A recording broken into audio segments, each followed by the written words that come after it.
So Zach, I'll go with that. Oh, Well- I didn't check my. Okay, so I'm pressing start. So the Planning Commission meeting for June 27th, 2016 is called to order. And we are going to proceed with the work session item number 5A first tonight. Do you So- think any of the candidates are going to come over here and observe us? No, but I'm also looking at where Kelly went. Right there. There she is. Oh, good. Do we have the remote? Thing. Remote? The clicker. The clicker. It's the official term, clicker. I'm surprised they had so many applicants. I thought we were down to the nitty gritty. I'm down to 6 Yeah. from 17. Well, no, but I thought they'd be down to like 3. Yeah. So Christina, you have a presentation We for do. us? Can we give Thank you. Can we give Laura by that she doesn't have to come? She just needs to go home and chill. She wants to come back for the Type 1 site plan She design needs to review. go to Pints from the Past. Or stay there. Okay. Well, thank you, Planning Commission. Kelly and I are here tonight to provide you an update of the Willamette Falls Legacy Project, the Riverwalk, the development strategy, and kind of all the sub-projects that we're working on. Our goal as we move forward, kind of through this next year, is to make sure we check in with you many times. We actually are also looking at a potential joint work session with the Planning Commission and the City Commission at the end of July, and we'll work with you on those details. And ideally, we're trying to do it with the Design Collective, who will be in town for the First City Celebration. So look forward your emails. We'll get that identified, and you can let us know through email if you can make it. Quick question. Sure. Is there any chance we're going to, not that we have to be with the design team, any chance we're going to be having our own work session as we move through this? Yes. You'll be, without the City Commission? Well, right now we have. I know, but yeah. I'm just saying in the Um, future. I'd say, just thinking off my head, I know there's always a chance to have a work session with Willamette Falls Legacy Project staff, and we plan on doing that as we move forward. With the Design Collective, it's all about coordinating Right. When they're in town and coordinating for events. So I can't commit to that, but I can definitely commit to getting into in-depth work sessions with the Planning Commission, and that's our goal. So as with the Vision and Master Plan, you should feel very, very comfortable with all the contents of the issues related to the site as we move forward through the public hearing process. We don't want to have the education starting at that point. We want to make sure that you are brought along all the way through, and we understand and you can raise the issues early on. So as you know, we've had a pretty important coordination with having 4 government entities together in support. And I really love this photo. This is from about a year ago when we took Governor Brown out to the site. And I think it's just really emblematic of the cross-political and the cross-boundary coordination about how important this site is to Oregon City and the region. So I always am happy to show this photo as one of our public partnership photos. Except Barbara didn't get a hard hat. She got a hat. She just didn't want to wear Oh, she it. just took it off. I think former Governor Roberts chose to take that off. Just had her hair done.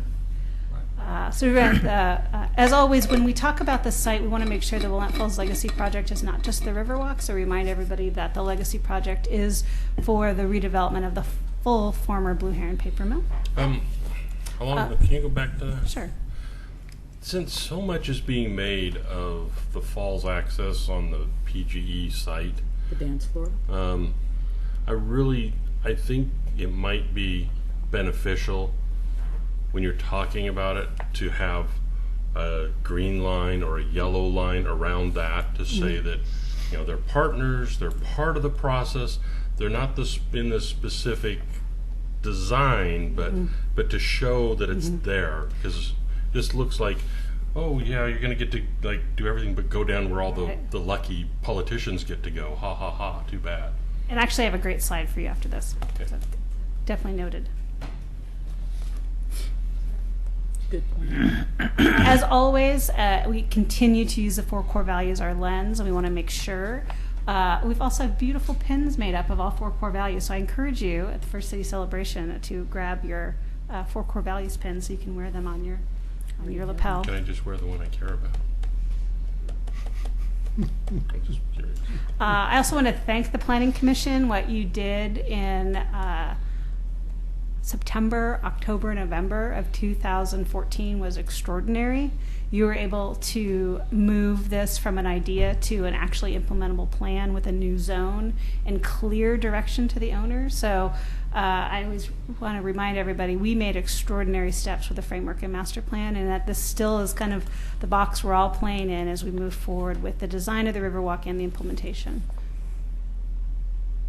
So I'm going to hand this over to Kelly, who's going to give you an update on the Riverwalk process, and then we'll finish off, and I'll provide you an update on the development strategy and kind of next steps and what we will hope to bring back to this Planning Commission at future work sessions. Thank you, Commissioners. I just want to give you a quick refresher of what's been accomplished since all that good work was done in 2014 with the framework plan adoption. So shortly after that, the owner of the property donated an easement to the public partners for the Riverwalk, and that's 120 feet along the shoreline. And PGE gave an option for an easement on the dam, and that's shown in yellow there on the map. The yellow with the dots? After both of those things were accomplished, we went to work hiring a design team for the Riverwalk, and we have a design collective of Snowhetta, Mayor Reed, and Dialogue. I'm sure a lot of you probably met them on March 30th, if not earlier, at the open house. And you know, community engagement was critical to the success of the Vision and Master Plan, and it's also critical to the success of the Riverwalk design. And one of the big stakeholders for this project is, of course, the Native tribes. There are 5 tribes with historic ties to the falls. Those are Grand Ronde, Siletz, Umatilla, I'm blanking now, Warm Springs, and Yakima. And, you know, I usually just rattle those off these days. But we have been communicating with them kind of on a government-to-government basis with our state on behalf of the project to the tribal councils. But we, you know, found that we weren't really getting to the overall tribal community as much. And so we are working with each of those 5 tribes to form kind of a tribal advisory board where we'd be able to go regularly and hear their input, and you know, have our design team actually meet with them and walk through the plans, walk through the design ideas, and really get some really great information from them. There's a lot of knowledge about lamprey habitat and plant species that are historically significant, culturally significant. And even, you know, all of the studies and research that they do on lamprey behavior and salmon habitat that would be really valuable for us. And then, of course, we have a chance right now with the Riverwalk to truly incorporate tribal voices and really honor and respect tribal traditions and culture. And so, you know, that's a really important reason for us to regularly communicate with the tribes through this board. So we will be holding a first board meeting in July and then meeting with them regularly throughout the process. May I ask you a question about that? My understanding is that each one of the tribes had a sort of a different relationship with that particular area. I mean, some only traded there, some actually were fishing there and doing all of that sort of, and others didn't. So how are you, I'll say, negotiating through the process of their different traditional interactions when they aren't all the same? I mean, I know that the general public thinks that, oh, well, yeah, they were all there fishing. Well, some of the tribes weren't necessarily fisher tribes, or they didn't, you know, they traded for whatever they got. So that's been something that was kind of been on my mind since we talked about the people who are on the nonprofit board, and the fact that, you know, we couldn't have one representative because there's this thing and that thing. And the more that I've kind of talked to other people in the community about this, that has kind of been kind of at the top of my list, trying to say, okay, you want all their input, but their inputs are going to be sometimes juxtaposed to one another. They're not all going to be like, oh yeah, let's all do this, because they're not, just like anybody else, they're not all the same group. So I can reach out with some kind of guiding principles I think we see. One is we are reaching out to all 5 tribes in Absolutely. the same manner in a government-to-government basis. So that does not go away with this tribal board. Maybe one day it may evolve into it, but right now, no matter what we do, we still are reaching out. I think the reason this tribal board is really seen as a value and a need is it's hard to have 5 bilateral design discussions. Yes.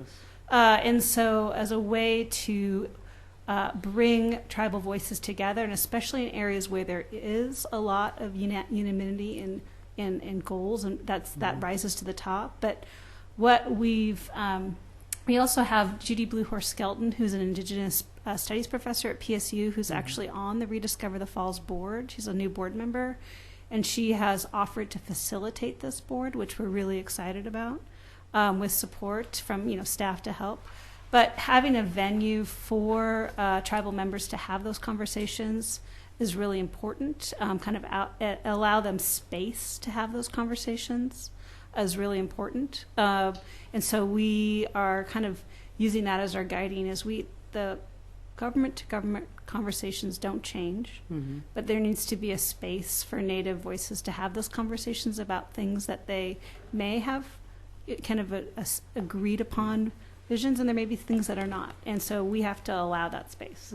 Okay, good. Well, I guess my question comes to 3 of the tribes say X and 2 of the tribes say absolutely hell no X. What? What do we do? So I'm going to give a little bit of my answer, and Carrie may confirm or further describe. But whenever you're moving forward with a large capital project, especially knowing that federal money may be involved, and maybe formal consultation may need to be involved, these early conversations are very, very important.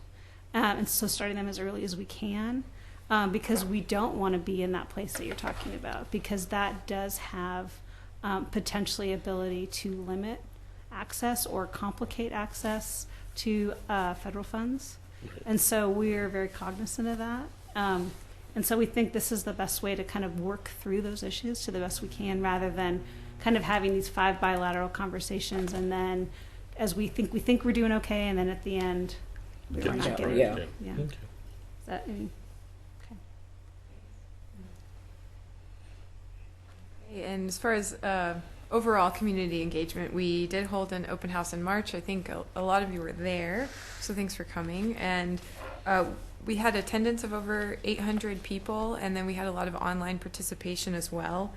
And really, with the design team, what they wanted to get out of this event was to hear from the community what sorts of activities and experiences they wanted to have on the Riverwalk specifically, and then what kind of feelings, what would be the kind of look and feel of the Riverwalk, and what sorts of emotions do people connect to with some of those activities and with some of the places on the site. And so this is a photo of one of the activities where the participants were asked to connect an emotion with an activity. And so the design team got a lot of good input that way. And then a second activity, or that's the outcome. Thicker lines had more connections there. So they've really analyzed this data just to inform their design. And then another activity was kind of an image-based activity where people just reacted to sometimes abstract and sometimes concrete images. And so there were, we wanted to hear positive reactions, negative reactions, and maybe areas where there was a lot of disagreement on whether people actually reacted well to that image or not. And so the other thing that's not shown here is that people put Post-its up associated with those. So if you really liked or really disliked one image, they could put a Post-it up with a word or description of why they liked it or disliked it. And so there's a lot of rich information there that the design team is using to inform their work as well. And of course, of all of those words on the sticky notes, this is just the positive words. This is what we heard, just as a quick summary, just to look at it in one picture. And as far as the timeline goes, I'll just say add a season to this. So spring is actually spring and summer, because we're still in the process of determining goals, activities, and experiences. And then by the end of the summer, early fall, we will have design alternatives. And then during that fall period, we'll work with the community to kind of choose a preferred conceptual design for the entire Riverwalk. After that's selected, then we'll work, with kind of the work that the development strategy is doing, and looking at kind of what we have in the bank account for Willamette Falls for the Riverwalk, and figure out what is really going to be phase one of the Riverwalk. What can we build first? And so we'll take that and then do detailed design for that phase one project. And then take that through construction drawings and permitting and then construction. And we do have over 19 million currently for the design and then the first phase of construction. And of course, we're constantly, looking for more so that we can build out the budget for the full Riverwalk and the open spaces that will be connected to it. One of the most frequent questions that we get is, when am I going to be able to use the Riverwalk? When am I going to be able to get out to the falls? And so we don't really have, of course, a clear answer because we're so early in the process. And, with a project of this complexity, it's really hard to predict how long permitting will take and, how long those construction drawings might take. But we do think that within a handful of years, we could actually break ground. So we're looking at maybe 2019 to 2021, we would actually be maybe starting to do some construction.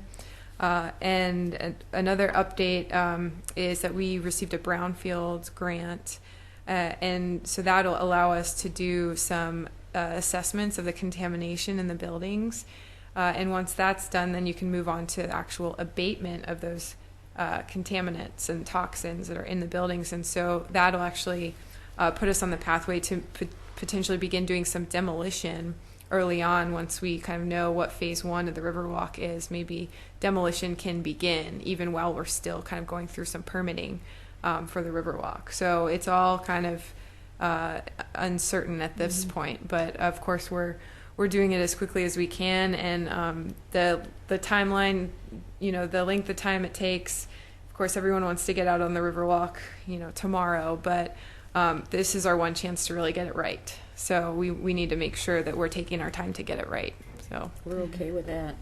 One thing I wanted for the Planning Commission, we're still kind of working through the details, but I see coming back to you with approval of the conceptual design and then approval of the phase one schematic design. So we're still trying to figure out when that makes sense, but you'll kind of be really signing off on both of them. In a sense, you've signed off on a line on the map for the framework plan of the Riverwalk, and then we're just really refining. So we're still going to be working through like what exactly you're going to be viewing at each phase, and that will kind of, as we move forward, we'll determine that. But you'll be looking at the conceptual design at some manner, as well as the schematic design of phase one when we come back in. So do you have an idea? You're saying design early 2017. When would that come back to the commission? We're looking at the Planning Commission summer of 2017. And Kelly mentioned you have 19 million something in the bank. Has there been any preliminary cost estimates for the first phase of the Riverwalk? No, that's all part of the process. Once we, as we're designing and having these conceptual designs and design alternatives, we'll also be doing some high-level cost estimating so that we can begin to build that into the decision-making around what is the preferred design. So when that conceptual design comes back to the Planning Commission, you anticipate having some ballpark cost estimates? Yes, because we'll be using that cost estimation as a way to, as we move forward to determining how big and where phase one will be, preliminary cost estimating will be involved in that conversation. Right. As well as, how does it lay up with the private development's goals, infrastructure phasing, all the different inputs you use when you try to figure out where and how big something should be. Yeah, that's important from my point of view as far as how you slice and dice the project. 19 million sounds like a lot of money, but I have a feeling it's going to go pretty quickly. So, you don't want the scope of the project to be so big that it never gets off the ground. Right. And we have, for our design team, you have to give them something to, because they can design a $200 million Riverwalk, a $50 million Riverwalk, so you have to give a little bit. So we have said, and this is not a clear, fast rule, but we kind of said, including all hard and soft costs, about a 60 million maybe. I mean, but because they need something to push against. But we could say, no, we got to bring this back in, or no, we found extra money, we can go more. But they said they had to give something to look at when they were doing the conceptual design. But that really is it's a way for a number to academically understand it. So, like a lot of things, as we learn more, these numbers will get more precise and more precise. Either money that's coming in or complexity of the project, we'll be able to tweak that number. Yeah. Mr. Chairman, I wanted to ask a question about the brownfield assessment. Is it abatement grant? Assessment. It's assessment grant. So Okay, so we're talking a level 1, level 2, which I'd assumed a level 1 had already been done. Sure. The Clackamas County. This is a great question. Clackamas County and Metro. And I think Oregon City applied for a EPA collaborative assessment grant, and it's for the 99E corridor from the mill site up to North Milwaukee, looking at helping property owners do assessment for brownfield conditions. What we're most likely going to be applying for on the mill site is related to the structures. So there was not a phase 1 done on structures. So we know there's a fair amount of asbestos, especially in the transite siding, and maybe some other things inside the building. So we will be moving forward with the owner and looking at that assessment, because then we can move forward and look forward to brownfields abatement, especially in the public area. It's a little bit harder with the private, but we are working with the owner to figure out what areas we want to spend our assessment money on. The way that works is a community group will be created, committee will be created and appointed from the various government entities, and they will review applications, and they're the ones that will be releasing the grant money. So we're within this summer and early fall, Metro is actually administering that project and is going to be asking our city commission to sign an IGA and potentially appoint members to that committee. Well, you just made my heart skip a beat when you said abatement, because I thought, oh yay, they finally are giving money to help people clean it up, as opposed to telling you what mess you have there, which we know some of the mess, but Right. the level 1's going to give us some basic information, and then obviously, hopefully we can apply for money to do a level 2 so that we can get down really into the weeds about Actually, what I it think we is can and get level 2 2 but, as well. I Perfect. think the key is we can't get EPA cleanup funds for potentially Riverwalk until we've done this. that, yeah, that's- and especially for areas and buildings within the Riverwalk Right, easement yeah. area is that, plus potentially other areas outside that there may be opportunities for federal money with the private property owner. So we're working on both of those options. Okay, well then my second question involves the slide with the circles and the lines that were done with string. I'm going to say this as politically correct as I can. I was aware while I was at that session that there were some persons who were Using more stickers than they were supposed to. Yes, thank you. And they were from a lobbying group, so to speak. And when I only saw one incident of it, but I was kind of taken aback a little bit. Yeah. And I said to myself, what's going on there? Because everybody else was kind of, spreading them out. And then it was like people going up and just cramming them on one thing. And inherently in itself, I was only partially troubled by that, because what I know to be true about this process is that we are going to, number one, stick to the core values, and no one activity has precedent over another activity. And if certain activities come to the top, like cream, that will be based on an assessment by the process. And that's what I have been telling anyone who has questioned me in the community about the process. I didn't mention this thing, but I just said, it's all about the process, folks. Yeah. And we have to let the process play out. We can't say, oh, we want this and have that drive the project. I said, what's going to drive this project is what's going to drive the project, not something else. And I said, you know, we're all going to be happy with it in the end. So Yeah. I'm just confirming, because that's what you all told me, and that's what I have been saying to the community, Great. because That's I want that message to continue to get out there. So that's going to be sort of my little elevator speech Yeah. about that. But I know Right. other people have mentioned it to me who were there and saw the same thing. Right, and we are aware of that as well. Yeah, I knew you and our guys were, design because it team. got shut down pretty Yeah. fast. And of course, this is one of many inputs Puts, right. into the process. Of course, there are technical investigations in addition to all the public input, and the 4 core values really are, you know, the main driver. Right. You know, how we have to make sure that everything is going to meet those 4 core values. So I think you're exactly right. You know, it's just one part of the process. Well, thank you for giving me the information that I can then in turn, you know, I almost started to, you know, I keep thinking I'm going to get all these different, but I started a t-shirt that says, it's the process, with a big exclamation point. Okay. And last but not least, we will be at the First City Celebration in a big way. We have I think 4 tent spaces right in the middle of the festival, and so please come see us and tell your neighbors and friends, family about it. And our design team will be there, so we'll be gathering some more input to inform those design alternatives that you will see in the early fall. Thank you, Kelly. I'm going to provide you a little update on the development strategy and kind of what you'll be seeing in this summer and into the fall. Just to remind you, we were able to receive a community planning development grant from Metro, where we were able to put $450,000 in to match the private property owner, Falls Legacy's $450,000.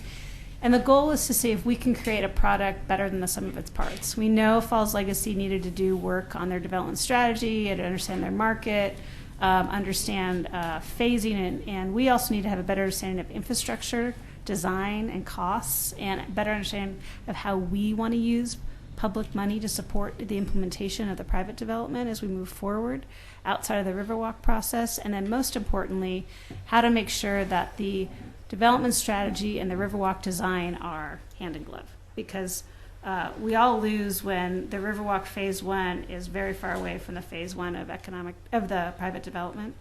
So we've actually moved forward and hired the same design collective, and it's actually a contract that's being held by Oregon City with the same Snowhetta as the Prime and Dialogue and Mayor Reed underneath.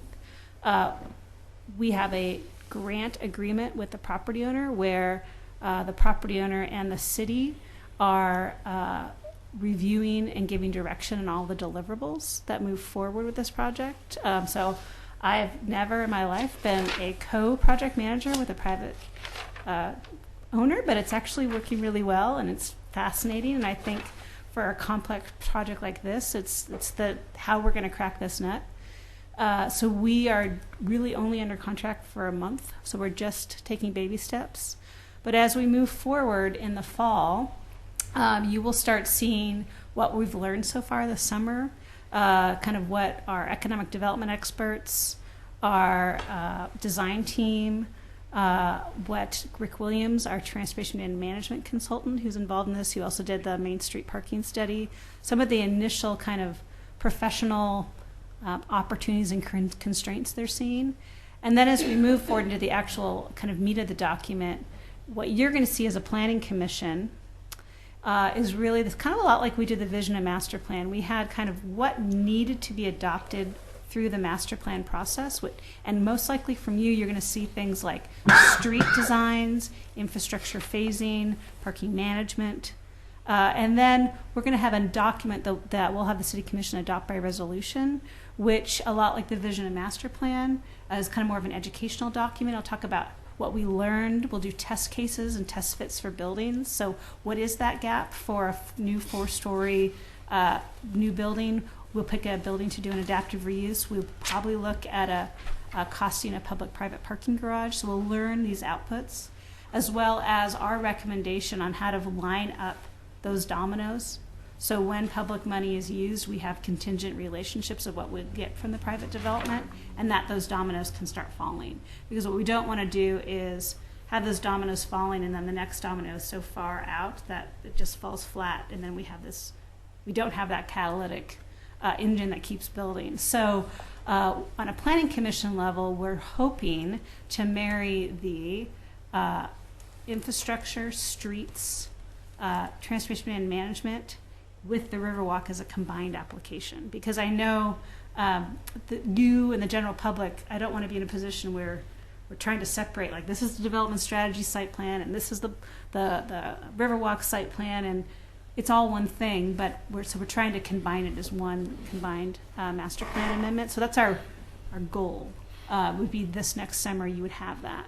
And then we can look at holistically. We might be able to condition. The public may have conditions and the private may have conditions, but it's a holistic look.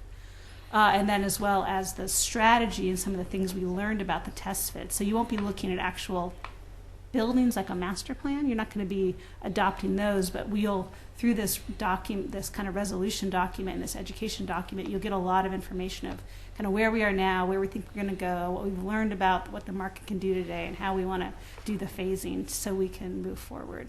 So Well, go Go ahead. Are you looking at using the case studies as not necessarily, word template is not what I want to use, but as an example possibly, so that if someone, comes in and you can say, here's kind of what we're thinking about, here's, again, it's not a template, but it's just one example of how something could be done. I mean, it seems to me Yeah. that something, using a case study in that way to a potential development applicant could be of benefit. Yes. So remember, I'm putting this hat on this document is kind of Right. serving two masters Right. too. So I'm always trying to figure out the answer. Here's what you probably won't get is new architectural renderings that beautifully show kind of a made-up building that we don't have an owner for. So we're not going to Right. spend our consultants' No. money on doing that. I wouldn't. Will we be seeing kind of cubes with some Massing. massing and some Sure. architectural rendering that's just like a skin? Probably. Yeah. But the key, what we'll find out is what we learned about the gap in the Right. market, what we're learning about how hard infrastructure will be. Is this a building that really only can be built at a later phase? Is this a good opportunity for a new phase? And as a planning commission, really one of the big keys to success is interim uses in this gap. So are there small, we kind of wrote them in when we adopted the zone, but is there like some festivals? Is there some events, or is there an actual use that comes in as interim? These are some of those questions that we want so we can start changing the market and getting more eyes on the site. But we also have a safety issue. Exactly. And so it also goes down to what Kelly was explaining of potential initial demolition, creating safer parts of the site. So it's a little bit of a rubric of kind of based on as we're moving, we'll be able to come up with some of those recommendations. But just like anything, you push one thing and the other thing goes this way, and you push this and then it goes there. So it's like a Rubik's Cube in a way. So we are, you'll be getting that, but I just want to confirm on the Planning Commission, when we marry the Riverwalk and this, you'll definitely be more involved in the public realm as part of the land use application, as well as some transportation and management, because those will fade between public and private requirements. Well, and that kind of gets to what I was going to ask, which is, it sounds to me like this next little master plan thing is an access master plan between street design, parking, Riverwalk, multimodal. It's an access master plan. Absolutely for the public realm, but for the private Private properties money, they're learning about the market and strategy and brand and who are the right companies to reach out Sure. to. And Right. so that's when I say we are getting a product better than some of our parts, because they're getting things they need out of this, we're getting things we need, and we're talking to each other. And then we're also using the same firm that's doing the Riverwalk. So I think that's the value added. So as we move forward and you look at your document, it's going to be not just a public document, because the owners are going to use this too, as they say, look, the public has signed off. You know, we have these reducing kind of the, as we said last time, reducing removing barriers for the redevelopment and having, But that happens all the time. I mean, we widen a street and the property owners go, look, better access. You can bring your trucks in now. I mean, so that's no different than what the public and private have always kind of done. I mean, it just seems that if we're going to be talking about some form of a master plan, that we're going to well, it's be not a master acting plan. with- It's a Well, development Development strategy. strategy. It really is a development strategy. Yeah, but you use the word master plan, Well- so that's why I'm trying to. Well, we are doing the master plan because we're using the planning master plan As the process in 1756. six. And what you will be doing will be acknowledging the public realm of the site. Yeah. Public realm. And so that's why we were really specific about it being called a development strategy, Strategy. because it takes in many pieces of the puzzle. How will we be able to continue to build on the base of the Echo Northwest study that was done in terms of marketability? That's what this firm is doing. So we Okay. have a gentleman named Robert Holmes is out of Seattle, and he's actually worked with the property owner before. And the Concord Group is a national economic development firm, and they're kind of working together as part to provide the economic development analysis. Okay. And just to reiterate with this, though, once again, it's unique. So we're reviewing the deliverables. Every once in a while, there may be some deliverables where we just get the executive summary as the general public, and of course, the owner will get a little more detailed. So we're kind of working through some of Oh, those. you mean because it'll have confidential financial and information? they'll just have, Okay. and their money was used for some things. Right. So we're just kind of working through the details of that, just because it is a unique project.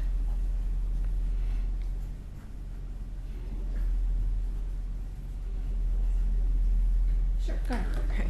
Bring it home, Kelly. Well, I think we already actually talked about all of these things, but what our next steps are is that phase one of the Riverwalk, which we might call it the initial project, which is not very inspiring. So if you have any other suggestions, let us know.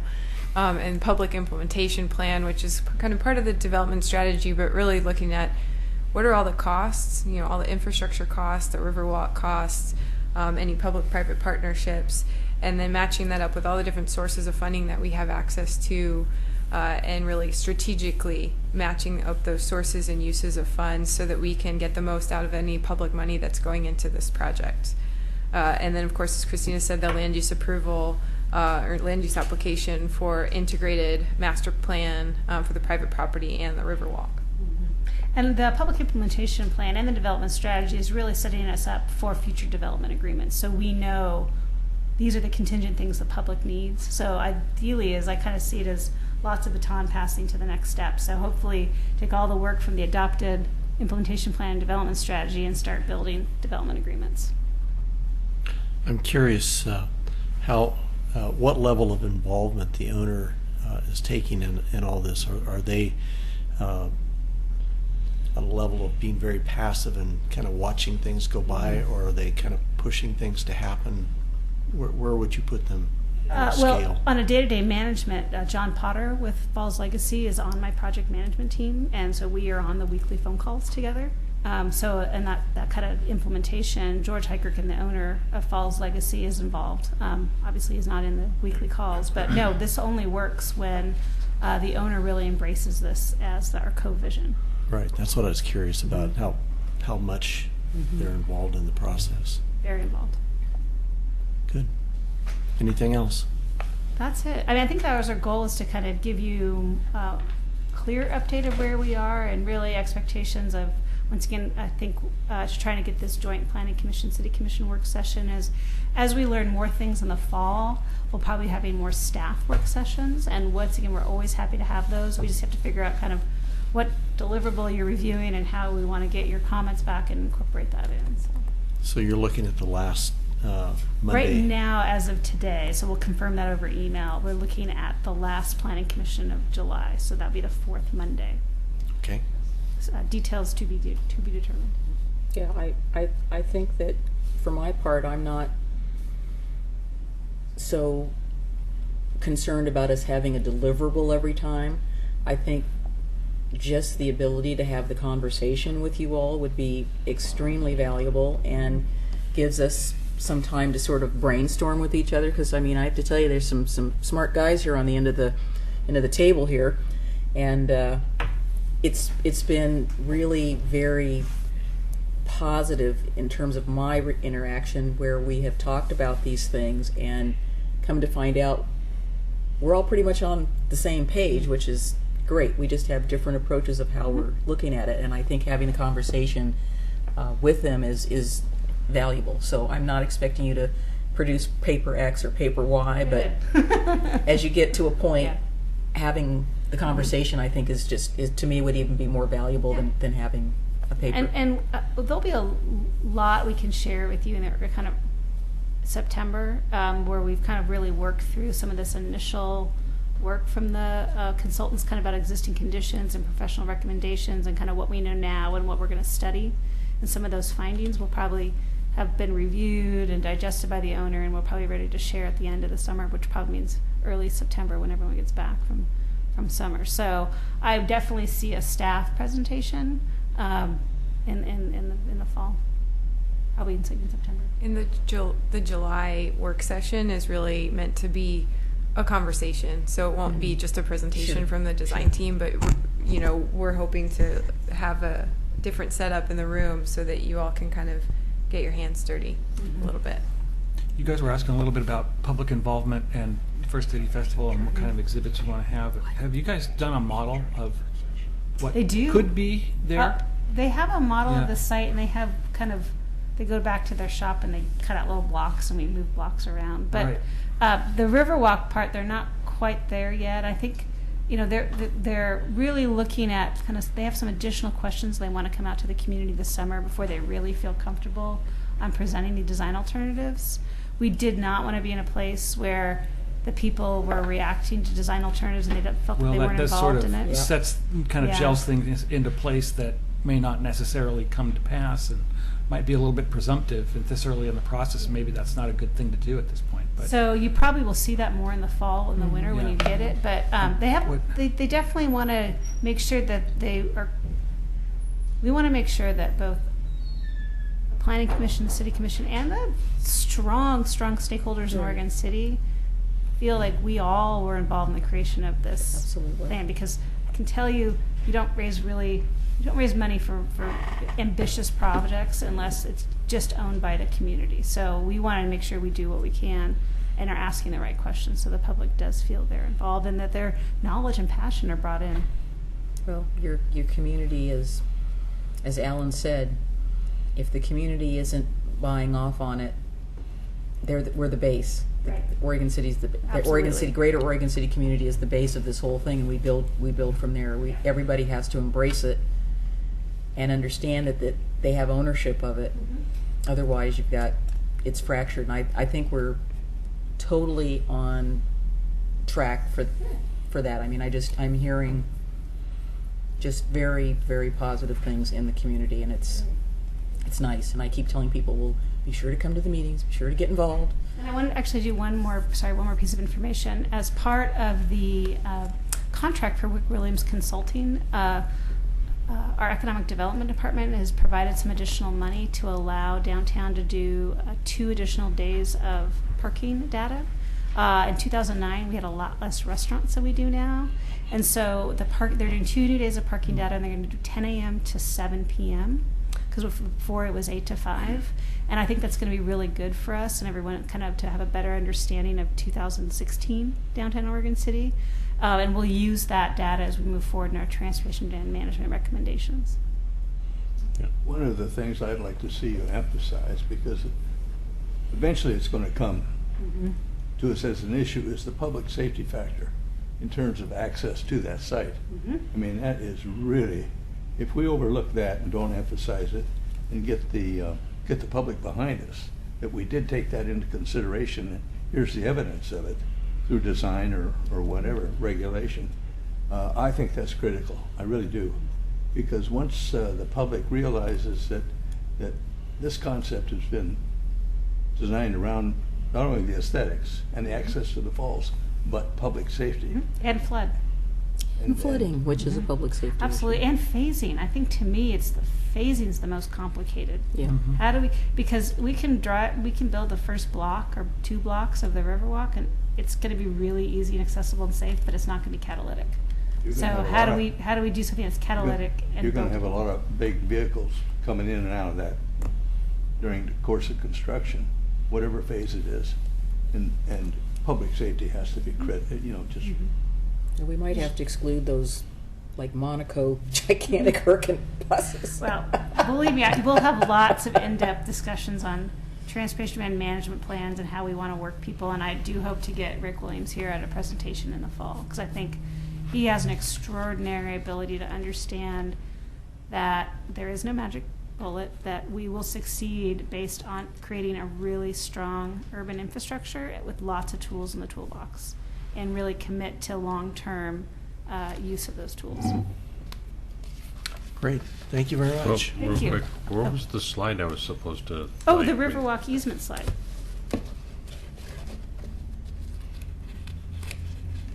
What I'm hearing from you is we need to have a bigger yellow dotted line. Yeah, and what I would do is put it on that other slide, Mm-hmm. and then call it like the PGE Partnership Zone or something like that. Give it, right there, and just, Yeah, and just have that in. the partnership area, something so that it shows that PGE is right there with us, that it isn't an afterthought or whatever. And I mean, I know you put them as they're a partner, but they can be a partner by donating $100, or they can be a partner by donating access to 17th wonder of the world. And so And we just, one other quick talking point to remind everybody that this is an easement for access onto a working dam. Yes. And so we are working with PGE and their engineers and their design specifications to understand how this design will make sure that we always will acknowledge that fact, yeah, that this will be a walkway on top of the dam, the working, accessible dam. just that be is another safe. dam walkway. We've been waiting all day to I say know. that. I'm sure they have not heard that before. Have you also thought about adding maybe an additional slide for the Native American entry, so it's not, because it isn't all about just the Lamprey. Yeah. Maybe there's, We've given you a much smaller slide. We're working on a kind of our community conversation pack. I think Package. what Kelly and I did today is we're trying to give you are more up to speed, so we were trying to condense the Condense it, information. yeah. But with some of our presentations, we show kind of lots of different Good. pieces of the cultural and historic puzzle. Yeah, boy, nobody's going to Pints from the Past Okay, tonight, thank are you. they? or they already have. Oh, maybe they already have, that's right. Okay, so We're just going to start from the bottom and work on. you want to work backwards? That's just the minutes. It's only going to take Okay. minutes. So we're working backwards through the agenda tonight. So we're just going to jump right to number 4 after 5, the approval of meeting minutes, and we're considering the draft minutes from January 25th, 2016, and December 14th, 2015. Well, since we're working backwards, let's work backwards to December 14th. I thought we'd already looked at these, but maybe I was in a different I thought we did universe. December's anyway. I thought we had done December. Yeah. But, I lose track. yeah. No, I was checking in my packet, but I have Well, let's do it again. It was really fun last time. I have a correction on page 3 of the December 14th, 2015 minutes. Somebody taking notes. So between where it's, the paragraph is just below where it says Commissioner Mahoney asked how pedestrians would walk to the Oregon City Shopping Center. Then I asked Mr. Stapleton about, where delivery trucks, moving trucks, and other vehicles would park on the site.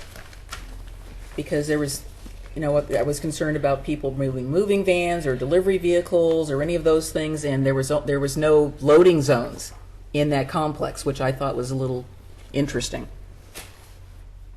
And he says here that there will not be any loading zones, and I thought, So it's basically just adding where moving trucks and other large vehicles would park temporarily.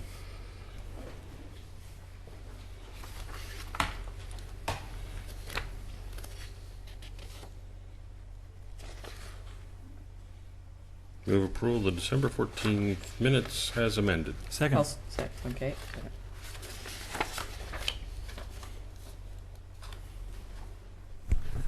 Commissioner McGriff, Aye. Commissioner Maybe, Aye. Commissioner Kidwell, Aye. Commissioner Espy, Aye. Commissioner Mahoney. I would move approval of the minutes of the January 25th, 2016 meeting. Second. Commissioner McGriff, Aye. Commissioner Maybe, Aye. Commissioner Kidwell, Aye. Commissioner Espy, Aye. Commissioner Mahoney. Okay. Moving right along, we'll go to public hearing item 3A, proposed amendments to the site plan and design review chapter of the Oregon City Municipal Code to create a type 1 site plan and design review process for minor modifications to commercial, institutional, and office development, file LE 16-02. Carrie, do I need to read the script for this? No, you do not. Because it's legislative. Right? That is wonderful. See, we are Excellent. paying attention. Okay. So we will then move right on to a staff report. Who's going to do that? I'll do that. You're doing that? Yeah. Nice. Thank you, Commissioner Okay, Kidwell. thank you. Chair Kidwell. So last time we talked with you about this was March 28th at a work session.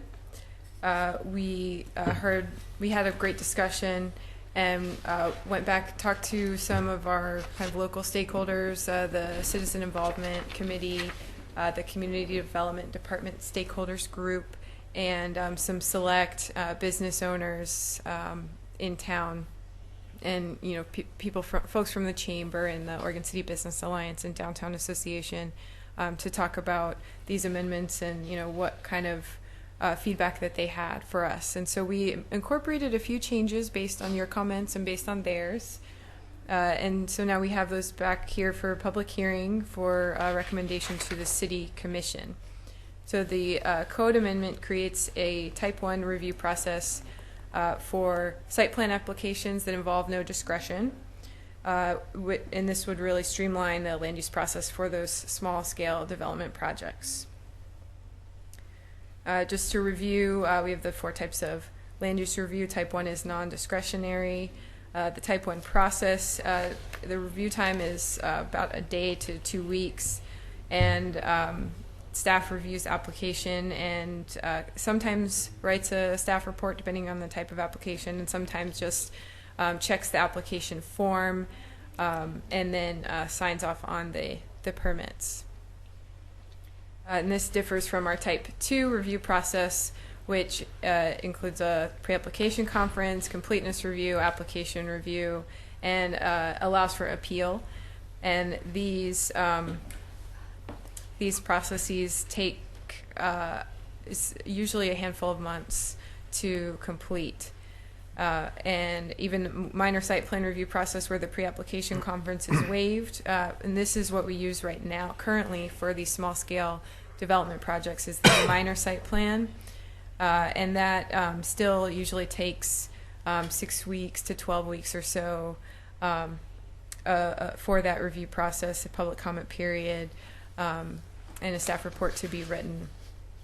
And so the planning division, as we discussed last time, has identified some of these projects, some of these project types that really involve no discretion, really have black and white code, and the projects really either meet the code or they don't. And so we would like to kind of put those in a category where we could review them as a type 1 process to really streamline that process for business owners and property owners in the development community, so they can have more certainty and get through that process more quickly. Some examples of the types of projects that we're talking about are facade improvements. We see one here on Main Street where there were really just some windows and doors added, and awnings were were replaced. We have another one that just had some window and door replacements and some slight change in building materials. This one, if you notice the before and after, there were just some roll-up doors added to either side of the one entrance there. So can you back up to Uh-huh. the Bank of Commerce? Mm-hmm. So I know, again, as I told you before at the meeting, that my concern is this building is potentially eligible for inclusion on our local inventory and National Register. And seems to me that there needs to be a little bit more review on those types of buildings than just let's do it over the counter, because something that could be done, even though it looks like it might be reversible, it may not be reversible. So Yeah, we talked a lot about that and threw out some different options of how to address buildings that are potentially eligible. And, you know, as we looked at our code and kind of saw what kind of requirements we can what we can actually require of those buildings. And, you know, the way our code is written with our standards, you know, changing out windows, expanding windows, there's a lot of latitude given in the code for how that can be done. And so there really aren't situations where, unless a building is actually on our historic inventory, we can't force anyone to, you know, use a certain type of window or a certain type of building material, as long as it's within our overall kind of development standards. Your designation by fiat. Yeah. And so what we kind of our proposal would be to more of an educational route, and the application form that we drafted up and put in your application materials. This would be the application that a customer would fill out. And what we would like to add to that is a section on the building age and you know, a checkbox for is your building potentially eligible. And we have on the city website, we actually have inventory sheets for all commercial buildings, pretty much citywide, that were completed between 2000 and 2011. And those are all on our website. So if you go and search an address for a commercial building, you can pull up that inventory form, and it'll say whether it's older than, if it's more than 50 years old, yeah. if it's potentially eligible, if it's contributing resource, if it is a designated structure.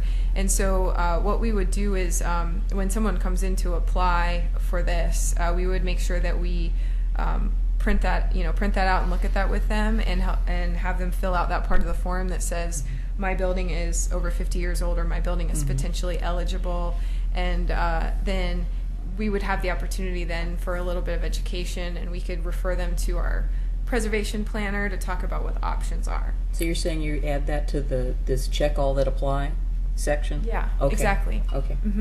So- along with a checkbox of is your building over 50 years old, because some of those preservation or some of those inventories were done, you know, in 2001, and you know, there might be some buildings that are qualified now that weren't qualified then. So we want to be able to flag those too. You guys have a palette of materials that you work from, or, I mean, I know that you have stuff that you can't use, but is there any palette of materials that you should use or encouraged to use? We have preferred building materials Okay. in Chapter 1762, and then we have prohibited materials. Okay, yeah, I knew about that. So the preferred materials, you know, we in the application form we would have a section where people fill out what type of building materials they're proposing to use, and we check that against that preferred list. Okay.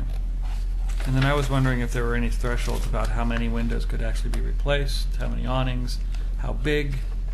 Or, I mean, can you just replace, I mean, if I came in and wanted to do windows and awnings, I could replace every single window, every single awning in this building and go through type 1 process. You know, it's all non-discretionary, Yeah. and so as long as it doesn't involve discretion, then it qualifies as a type 1. All right. Yeah, I'm taking a deep breath. So just one more example or two.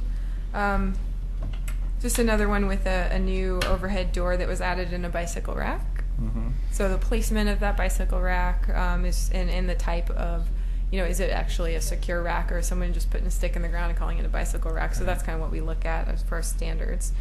And this one's a Masonic Lodge, so they did a facade improvement.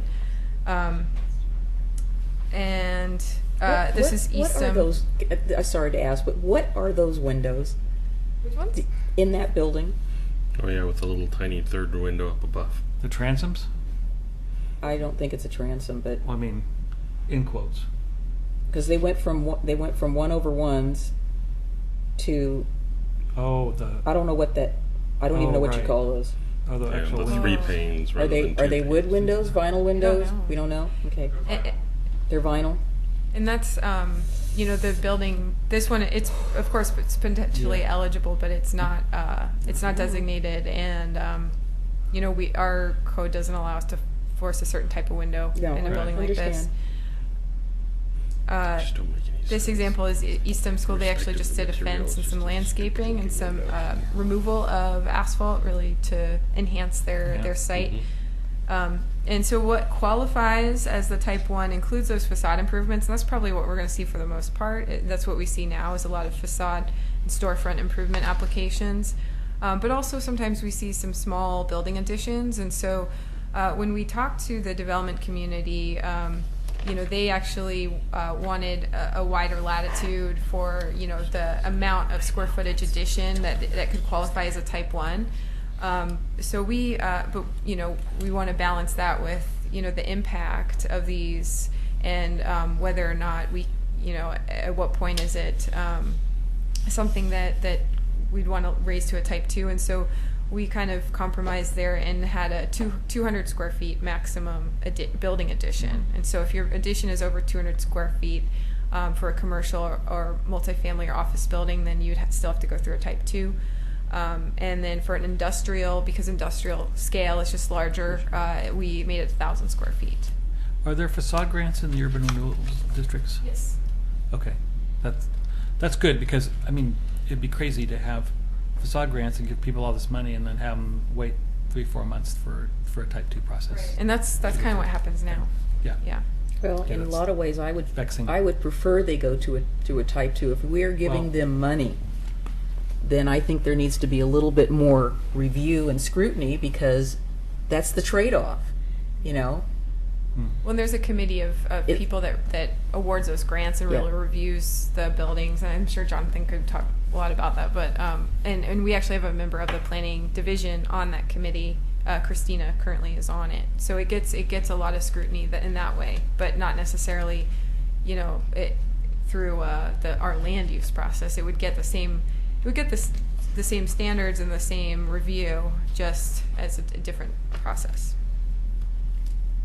And you guys saw this one last time too, the subway facade change, where they didn't add any square footage on this one. It was just a storefront. But We have that's the before though. that's the after. Yeah, that's after. Yeah. I remember I thought they added the windows in the corners here too. I don't think so. I don't think it was final. It wasn't to a see the before. final certificate of occupancy when I took this photo, so there may have been more work done. But But I sure think they were changed the place. they It were looks stucco. nicer. Yeah, it was the stucco facade, I think, previously. So our application form, again, we have a more fleshed out draft in your application materials or in your packet, but we would add the section for the potentially eligible building.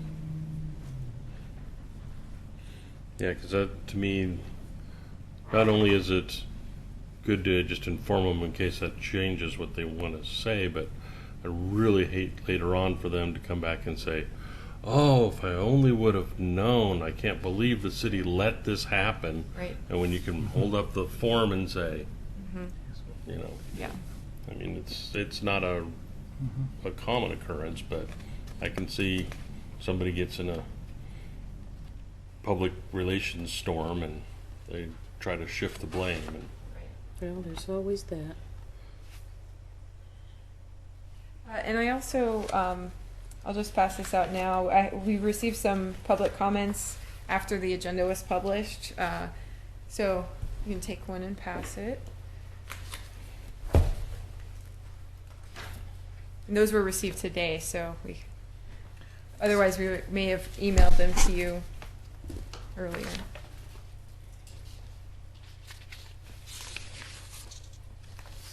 Mr. Chairman, Yes. I guess excuse me, I didn't pass these on. I apologize. I was wrapped up in my thoughts.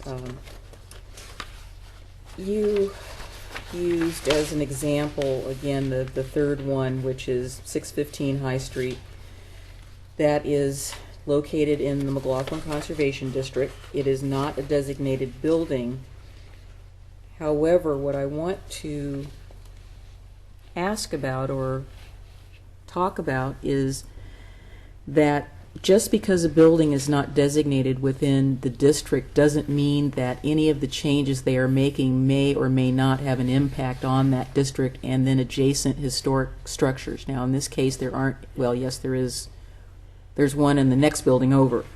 And I just want to say for the record that the Neighborhood Association appreciated the fact that we were able to review this application primarily for two things that you put on here. Number one of the things that gets inadvertently overlooked is if there are adjacent residentially occupied properties adjacent to commercial buildings, sometimes people don't think about how the light from those exterior lights affect adjacent properties.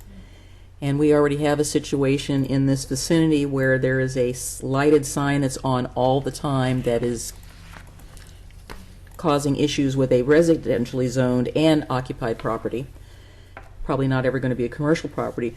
But I think also the other thing that was important to the Neighborhood Association was the fact that the storefront changes were compatible not only in materials but just in their form and the way that they will better blend into the district. And that was certainly appreciated when they came and did the presentation. And in this particular case, the owner was very cognizant about that, but I'm not saying that all owners who own buildings in the Conservation District are aware of that, nor might they be aware of that. And so and it was a type 2, did not go to a hearing, but the Neighborhood Association was able to have contact with the architect and the building owner about some of the things they were doing, and it was much appreciated. The Neighborhood Association did end up supporting the application, which they felt was very important. And so, again, I have a concern about the fact that if there is a building, designated or not, within an overlay district, such as a conservation district or the historic district, that there should be an additional level of review. The conservation district is there for a reason. We understand that there are non-designated buildings, but again, their impact and their design and what they look like does have an impact and could have an impact on that overlay zone area. And so I think in that case that a type 1 where it just goes through over the counter may not be appropriate in that very case. Yeah, which is something we hear about from Kenema all the time. Yes. You're destroying our character and making us lose our National Register status. So, I just want to see if there's a way that there can be a bit of a balance. I think that the community is not interested in holding people up, but I think there is an additional obligation because those districts exist to and it could be nothing, But let's say somebody wanted to come in and put aluminum panels on, aluminum corrugated something or other. I don't think that necessarily would be compatible with the district, and I think people who have commercial buildings in our district so far, they've just done an outstanding job. It's just great. We know they're new, we know they're not designated, but they fit, they blend in, they work, and it's an asset to everybody. Helps everybody. One thing is that every exterior alteration within a historic district or an individually designated structure otherwise will always go before a preservation planner. So when there are overlay districts, regardless of this type 1 review, say it's near a stream or a slope or something like that, it will still get analyzed to see if there ought to be a higher level of review. And so this is one part of that, but they will always go before a preservation planner to make sure that it meets our code. And if there's a standard in our code that we ought to change, then that's sort of a different thing. But we will review our code to make sure that these applications comply as they come in. I actually, thanks, Laura. I actually spoke with Christina at length about this issue about, buildings in the McLaughlin or the Kenema district, and when there are projects, how she reviews those, and of course, if anything's ever elevated to a historic review board, if it's a historic review board hearing that needs to be had, then of course a type 1 process wouldn't be applied to that ever. But there's also a type 1 historic review level. So for really small projects, Christina actually at a staff level can review those for the historic, meeting the HRB policies. And so she actually pointed out that some of these projects could be a type 1 HRB or a type 1 historic review and a type 1 site plan. And so they would, the type 1 historic kind of already exists and already happens frequently. And so a lot of the projects that we're talking about that would qualify for type 1 site plan are very similar to what she would review for that. And then also, our design standards for commercial and institutional buildings in Chapter 1762055 are, we have a lot of the architectural standards, design standards for, having built wall articulation and things like that really try to make sure that all buildings really are built with good quality materials and good architectural design and good taste, as much as we can. And so what we find is that when those standards are met, which apply to every project, that we end up with something that actually is compatible with the district and with the neighborhood, because all of everyone has to meet those standards. But the real bottom line is that people in those two districts aren't going to know about it. It's not going to be posted. It would require going online on a regular basis and looking to see which applications are being filed, which is, I don't know of anybody who's got that type of time on their hands to scrutinize that. And so the community has been relying on either posting or notice, and if they don't choose to respond after they receive a notice, well then, that's not the staff's problem. But there has been some level of notification, so the community does not just see, okay, all of a sudden somebody's starting to tear something up. And as you know, McLaughlin is very interested in every darn little thing that goes on, because again, they care about it. The one thing I'm a little concerned or I question, and I think this is kind of on the line of what Denise is talking about, is I don't see. What page are you on? Well, I'm looking at the Draft. The draft. Okay. The list. On which page? What page is this? This is the first page. It's a draft code amendments. Yeah, the draft code amendment. On page 1. And I guess the thing that I have concern about that I share with Denise is we have a trigger of 200 square feet or 1,000 square feet, depending on what the type of development is that would push it up to the type 2 development. And I don't see that for the replacement of exterior building materials or windows or doors. Right. And it seems like if I came in and let's just say hypothetically I was an insensitive building owner and I really didn't care how historic the building was, and I just wanted to reskin the whole building. Somehow it seems to me that there ought to be a limit to the square footage or the percentage of the envelope that I can just go ahead and change without that type 2 review, which would then address Denise's concern that it gets noticed and people know about it before they see the siding going up on the building and they think, well, Or how'd the that- siding going down on the or coming down, and they say, how'd that happen? So it seems to me that it would be appropriate to have some limit, maybe a certain percentage, 10, 15, 20%, and then after that it triggers that type 2 review, so that it isn't just I can take any building and reclad the whole building or replace all of the windows without having that community notice that goes out so everybody knows what my plan is. And I'm taking off my architect's hat, because at the other side of the coin, if I was the architect, I'd say, hey, you're entitled to do what you want to do with your building. You own it, it's not historic designation, just let's go for it. But I'm thinking in the interest of the public, there ought to be a trigger for this type 1, similar to what we're talking about in the square footage for addition. Charles, you brought this up last time because I wrote a note in my margin. Charles brought this up last time about how you could there be some square footage, and I know for historic review, isn't it 15%? You do 15% or larger of your building, then that triggers, if you're adding an addition, it triggers something, because I also made a note here about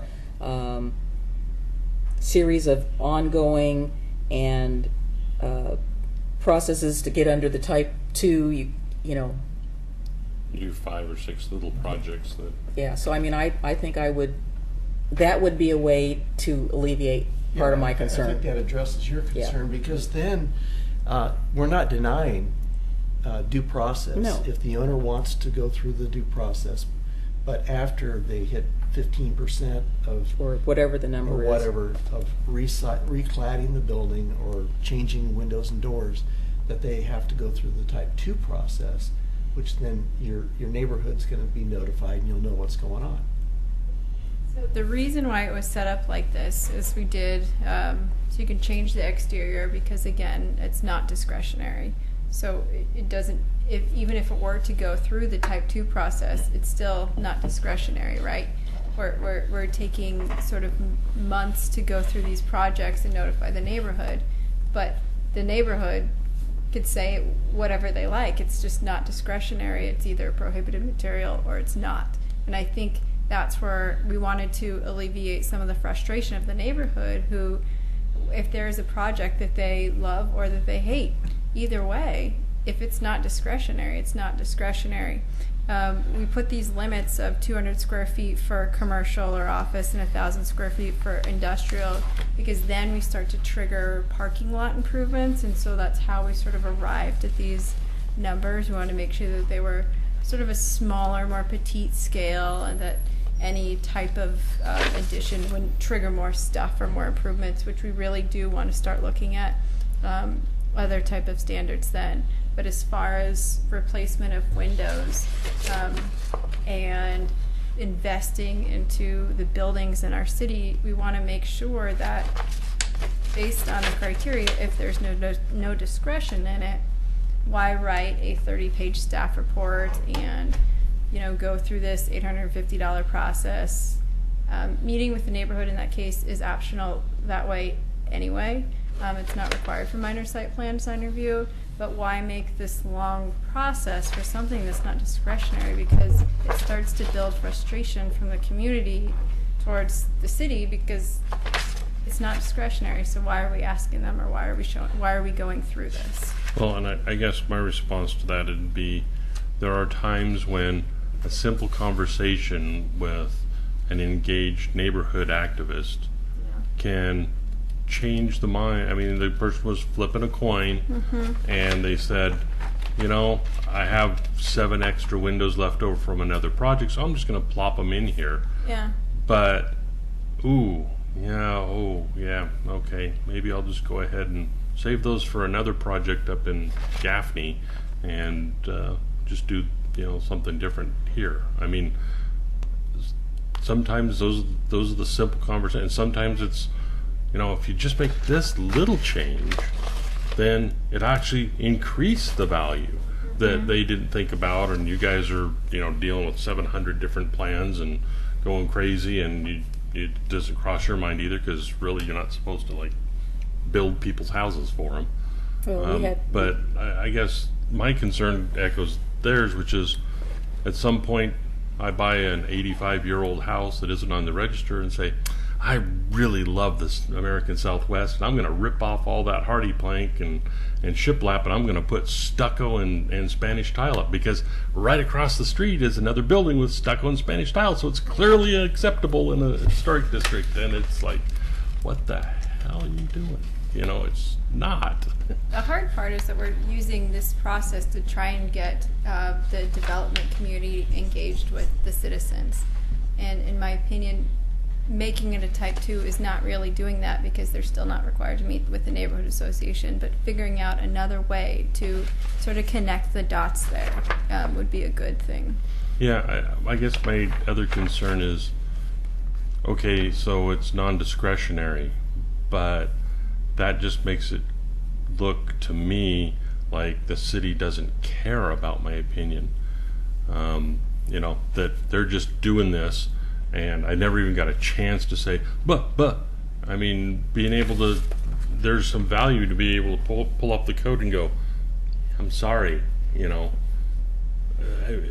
helps educate the public. It helps diffuse, in a large case, the monolithic bureaucracies just grinding us down, and they don't give a rat's patootie about us, which, is a concern, especially when it comes time to pass bond measures and that sort of stuff. That, if they think we're just going to do what we want and we don't care, that's different than, well, they met the criteria, let's have a conversation about how to change the rules, but this is going to happen. That's a whole different level of engagement that's much more beneficial to the city than pissed off neighbors sitting there stewing while the beloved house next door is being destroyed. So, and I think maybe, whether it's a percentage, I mean, because nobody's going to stucco 20% of a house, Or that, or it's this abbreviated procedure doesn't apply in historic districts. I mean, they're very limited in scope. They're very clearly defined, and how much work is actually going to happen that would be this type 1 in those narrowly defined historic districts versus the ability for the neighbors to input into that. I would go with either one of them. I just think that there does need to be an opportunity somehow in there for that, because I've been on the end of the screaming match, and I'm sure both of you have. What the hell are you doing? Why are you letting them do that? And you at least have the book to pull out and go, it's right here in our code. I'm sorry, but I just have to say, I'm assuming it's, let's go find the website and try to look it up. The website's under construction. Oops.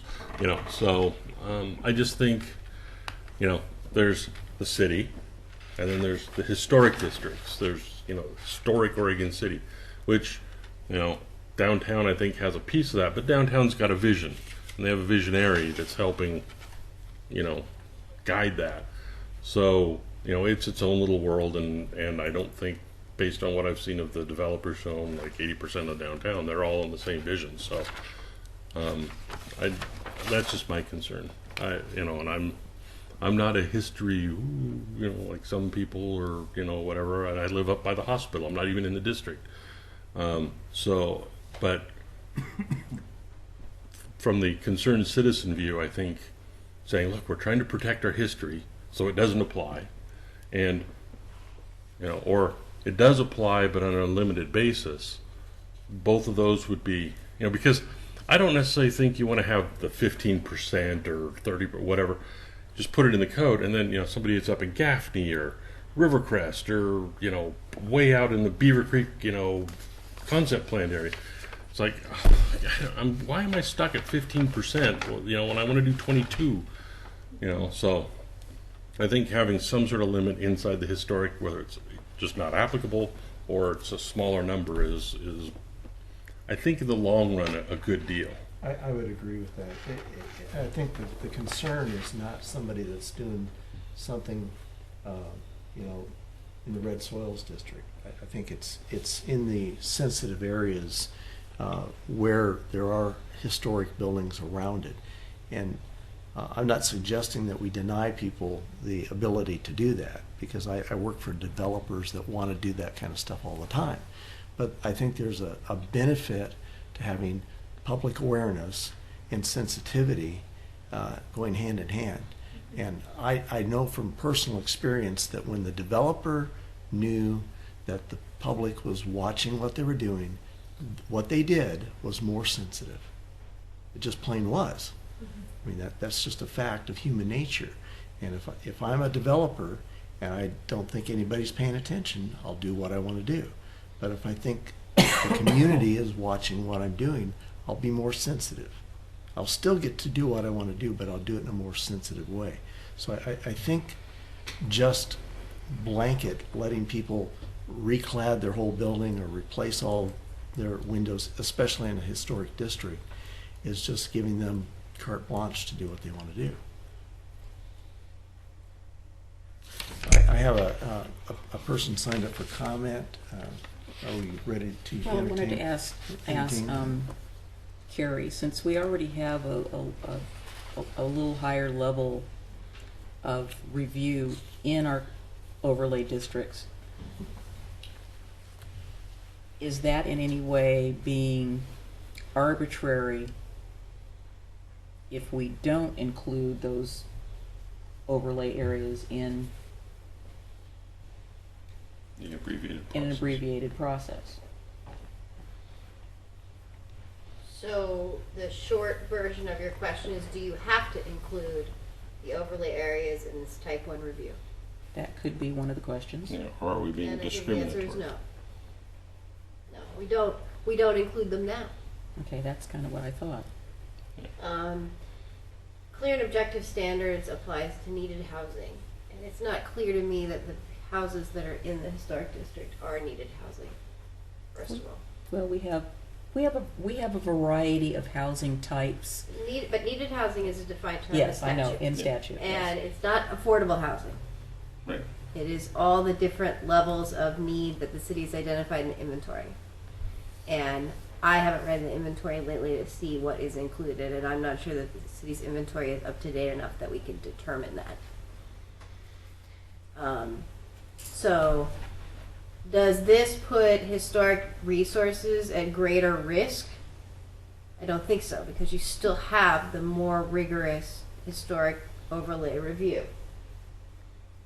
Does it put buildings that are adjacent to historic districts at greater likelihood they'll be not compatible? I wasn't Yes. saying about adjacent, I'm talking about within buildings within that district that are, I don't think that this does anything to those, because those are already more rigorously reviewed in historic overlay districts.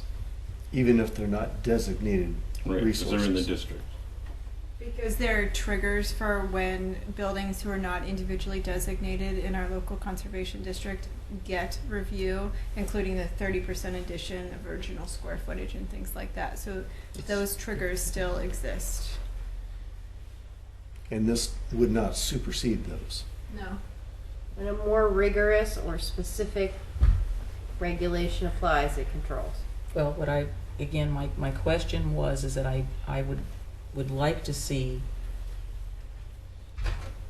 alterations at least go through a minor type 2 so that there is An opportunity. an opportunity. I think that I have no qualms about the staff, but there's always that other opinion out there that you see something that somebody else doesn't see, that if there is no notification or no way to input on that, there's just no way you can make that comment or say, hey, did you think about because we get this all the time. Hey, did you think about that? And it's always been, it's not caused any additional delay for anyone. It's just been a conversation. Hey, let's talk about it. That looks great. Did you think about that? Well, and the other thing is it gives the opportunity to see whether or not they altered from what they did. I mean, I can think of a couple of times where somebody put the plans, they got accepted. When they started building, Oh, you mean like this building? it didn't come out looking like you said it. Yeah. But that's a different. That's an enforcement issue more so. No, than- we Well, understand but sometimes the enforcement issue arises because the citizens see something's changed and lodge a complaint, versus it's completely built and now it's a year later and oh yeah, we got to check that building because whatever, and because you didn't need to redo a certificate of occupancy because it's a house. Yeah, that's one thing I think we have done a better job here in the city in the more recent years is connecting that gap between building department and planning division. So when they change their plans, obviously the building inspectors are looking at the building, but even the plans examiner, we share cubicle walls now, and we talk over those cubicle walls, and they'll come over and bring us plans if things change or if they redline them in the field. So I'm confident for those changes that happen after the fact. We've done a good job recently about catching those where maybe in the past they weren't as good. So what do you think you can do to address the concerns of the three of us? What small, I want to move to yes.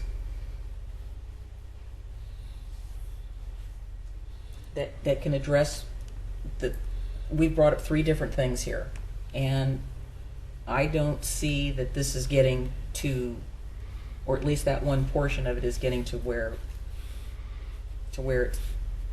I feel more comfortable about it. Sounds like all of the issues are centered around the historic districts. Yes.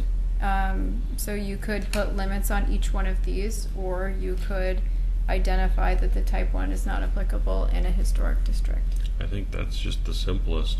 And then in a year or two, after you've got some experience with it, and say, look, we've had 7 of these come up, and 2 of them didn't happen because they had to jump through these hoops, and we think that we would have approved them if, and you can have some experiential, thing to say, maybe we should look at adding the historic district in, then great. And it may also be that it just never comes up, and then nobody. Well, I'm not saying she's going to deny them. No, I'm not either. But I'm just saying, there are times when people walk up and they're happy to have their plans looked at for $25, but when it's $850 and it's 3 months of review, I don't think it's a 30-page report either for a no. But I'm just yeah. saying, the prices change and the interest changes, and I'll just put some paint on it and walk away instead of, Well, I could see where, minor site plan and design review could make some of the commercial buildings in Kenema even less compatible than they already are now. And it seems to me our goal would be to help make them more compatible. yeah. Can I take public testimony? Jonathan, There you step forward. you're the only one He's not in the signed up. historic district, so Well, he can still have opinions about this. of course he can. Design overlay. Y- Pardon? We do have a design overlay. Yes. Identify yourself, please. Jonathan Stone, I'm the executive director of the Downtown Oregon City Association. I sat in on the early discussion about this. I have sort of 2 sides of the coin. And, Is it not on? It was not on. Oh, okay. Now it is. There's sort of 2 sides to the coin. One is the efficient application for our businesses and property owners to be able to make modifications to their place of business and property when it is clear and objective. But at the same time, I share some of your concerns about do we have the right triggers in place to be able to have a conversation about context and design. And so I'm getting a sense just listening to this conversation that let's remove barriers where we can, but if we need to talk about new barriers, or not necessarily new barriers, but new opportunities for conversation with those that have a huge impact on the visual character of our city, that we think about where those are, where those checkpoints are put in place. And so it sounds like you're thinking about possibly returning to a type. I don't Well, even it's know. still a type 2.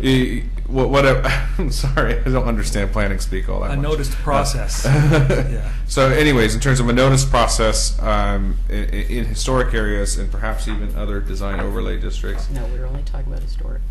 But he's hinting. hinting. Okay, sorry. Thank you. Hint. If that's the case, maybe it's with a conscientious decision on the part of the Planning Commission to use that, say, a period of time. Say we start the clock now. We're going to use the applications that comes through to the Commission to start thinking about how we can take the learnings from the things that give us heartache or heartburn, and create a new process that becomes even more streamlined as we go along, so that we can address the things we care about and let the things we don't care about go through a quicker and less expensive process. It wasn't lost on me that most of the examples that were provided to you guys were downtown buildings, and that Denise in particular had a lot of heartache about whatever those windows were on the Masonic building, right? The truth be told, if that came, I guess it did come before the Planning Commission, right? Nope. No. It's a type 2, so it was a staff level decision. Is that right? Okay, I'm learning how all this works. But anyways, even if it came in front of the Planning Commission, you would have been like, ugh, maybe have said something about it and then couldn't do anything about it. And so, I guess what I'm saying is let's if you do make the decision, it sounds like that you're thinking about making, let's use this time over the next year or so to have a conversation about how to reduce heartburn when we see things that we don't like, but at the same time make development simpler for those that want to invest in our community, if that makes sense. Yeah. Well, just so you understand, this is not about whether liking or not liking. This is about the opportunity that the city community currently has for input that hasn't changed yet. So right now, minor site plan and design review, if it's a type 2, still goes through a process. It still may be discretionary, but there is an opportunity to participate in the process. And you know me, I'm all about the process. And that's an important part, I think, that will be lost in this. I think particular scrutiny to the historic district is important, and that should not change. And so I think we're suggesting that not be included. So it isn't going to change anything that's happening in the district right now. That's the process the way it is now. But it could change for other districts such as the Hilltop and downtown, red soils. I don't have any issue with streamlining the process for those areas. Fair, and I respect that. And what I was just suggesting is that we use that time to maybe have a conversation, because the Downtown Association at its core is a historic preservation organization, and a lot of what you've seen happen in downtown in the recent history has not been historic preservation. It's improved the district visually, and has sort of made it brought it up to a base level standard of sort of habitability, let's say, in terms of people want to be there, and it's attractive, but it's not historic preservation in many cases of what has happened. And so I guess what I'm curious, because I haven't spent a lot of time in this chamber when you guys are in here, we haven't had a lot of time to have conversations together, is that if we can use the time when this community conversations happen, because these type 1 reviews are coming forward, that we can start to kind of sort of document, we care about this, we don't care about that, we care about this, and because that's something that downtown needs to learn from too, as we start to move towards a more and more continuous improvement, let's say, in terms of raising the bar of placemaking and historic preservation, wherever there's opportunities to do that. I think the one thing that you didn't pick up on is whether it's type 1 or type 2, we're not going to see it. Yeah. So it's going to happen at the staff level with Or at the the community additional ability on 2s for the community to give staff input, as opposed to the current 1, which is staff just looks at the rules and checks the boxes and does their thing. I'm simplifying greatly. I understand that. 2 is staff looks at the thing, checks the boxes, waits for community input, Checks none, more boxes. checks a box, yay or nay, and then makes a decision based on that community input and their knowledge of it. It adds time, in case months instead of weeks to do things, but Let's do it right the first time. there wouldn't be a conversation that would come in front of us until 2 years from now when we say we want to review the impact of this change, and so they bring some statistics to us and say we did 432 abbreviated cases and 106 non-abbreviated cases, and everybody was happy, and so we don't think we need to change anything. Or these 146 ones were, terribly burdensome upon us, or whatever the case may be. Well, I'd like to see it stay the way it is, if it's in a historic overlay, and track to see whether these are a problem. I mean, everything that's happened in our overlay has been primarily, we've had new construction, which is yay, I guess that's my point, is I think it's good to, moving forward, now that you've had the opportunity to decide whether or not you want in the historic districts to remove notifications or not, with some non-discretionary, I'm trying to use the right words, decisions that that moving forward, after each case comes forward, or at the staff level after each case, even if it's the notification but doesn't come in front of the planning type. Nope. Okay. Anyways, after notification, if there was, sort of, can we classify it as, well, we really could have let that one just go through the simplified process versus the other one, and then narrow in on it in terms of what do we actually care about. I'm not suggesting necessarily taking it away from the historic districts, but I think that we can continuously refine the process so that we're managing the expectations of those that want to invest. And please consider downtown overlay.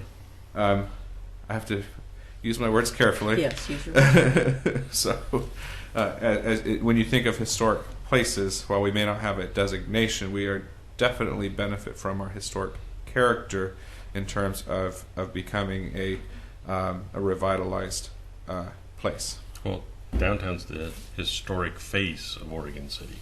When people come to Oregon City that know nothing about it, they're going to downtown looking for history, not. They might eventually make it up to the McLaughlin House, but they came through downtown first usually. So I completely understand what you're saying about that. I guess what I would ask is, are you suggesting, like I kind of tossed out, that we have, come back in 2 years with statistics and we review the impact of not including the historic districts and the downtown, and see, and review the impact of not including those?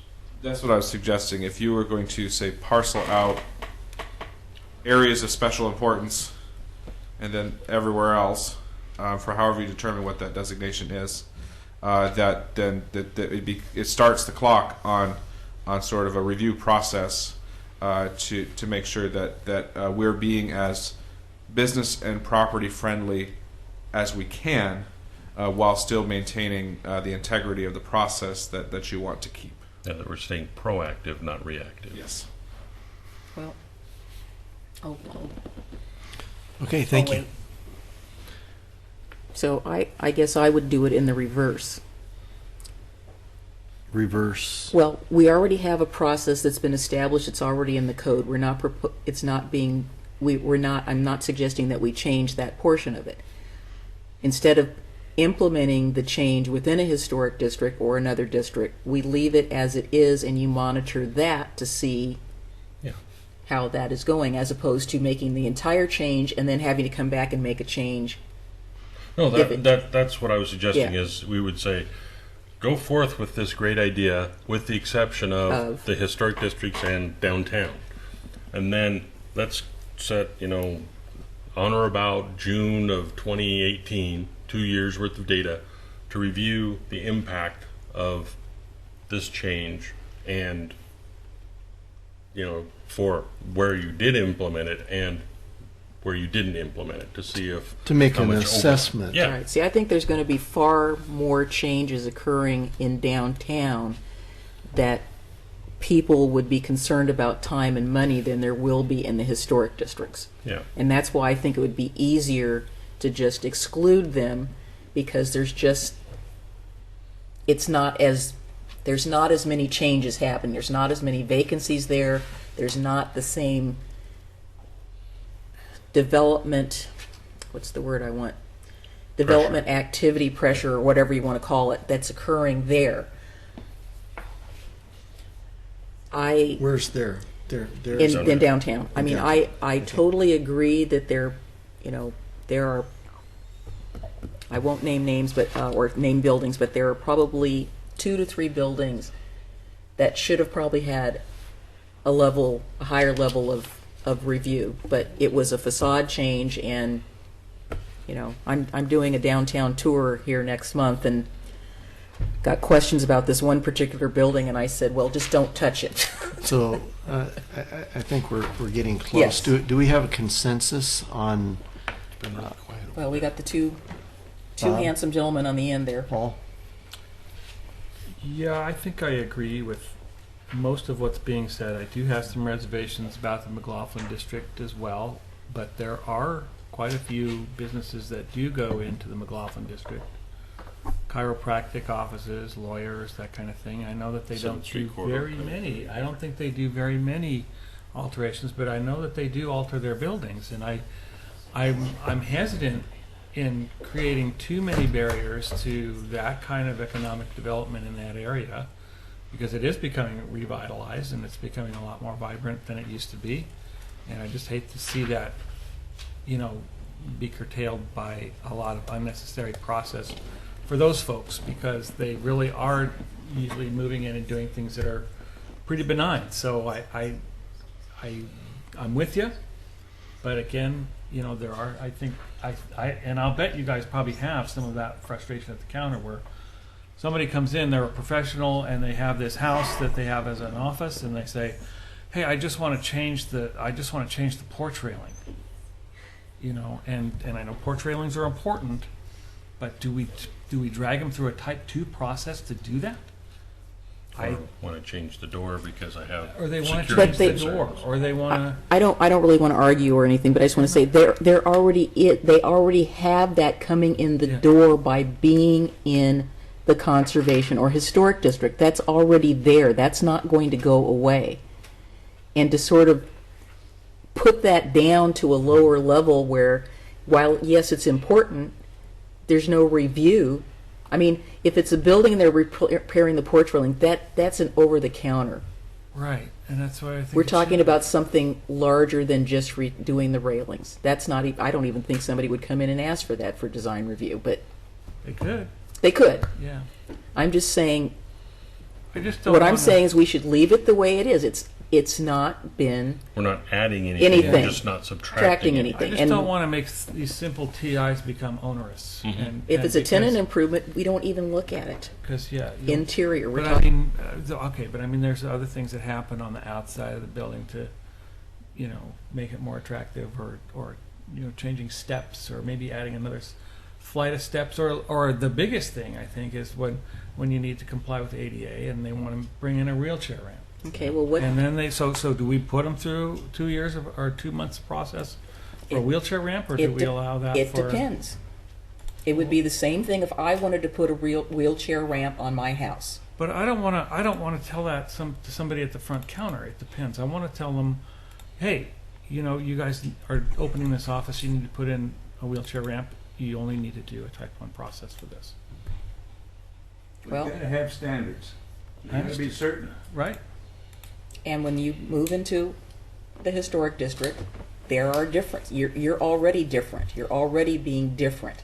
Well, if we've got standards, and the public can rely on those. Yeah, I mean, standards. what I'm seeing here are a set of clear and objective standards that act as a filter for those folks that are going to do the right thing for these smaller projects.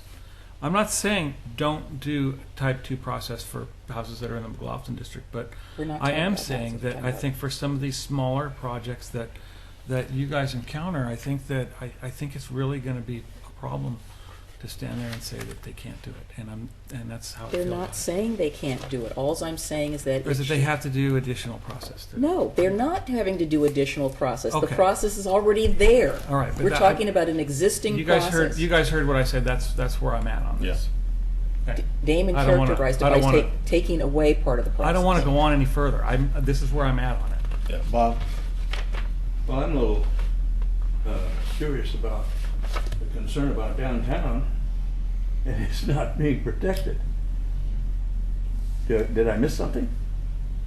I mean, you haven't applied the historical overlay to downtown, and all I hear is about the historical value of downtown. What are we doing to protect it? Especially when we've got the legacy project that's going to be opening here pretty quick. And what's the public going to be looking for? They're going to be looking for historic downtown Oregon City. You know, how are we going to guarantee through reasonable standards that it's always going to be there?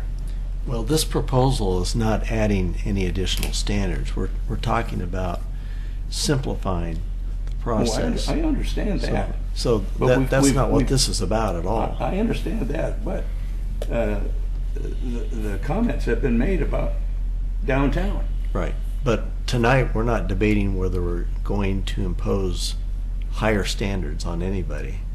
That's not what's being discussed. We're only considering the possibility of simplifying the process for small projects. Well, I got out of it, instead of simplifying it, we seem to be making it a little bit more complicated.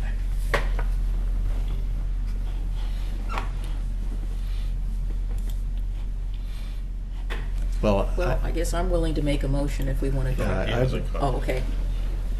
Let the boss go. Chair Kidwell, excuse me. if I might make a suggestion. Yes, ma'am. It seems like we have this long list of qualifying projects under number 2, and your proposed amendments, and maybe just some of those would be of concern to the historic district, and you might be able to leave some of those open for a type 1.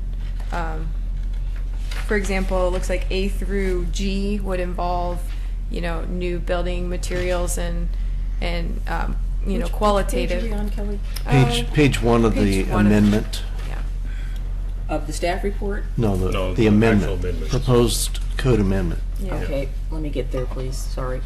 I'm looking at my staff report and, No, it's not in the staff report. It's the first page of the amendment. okay.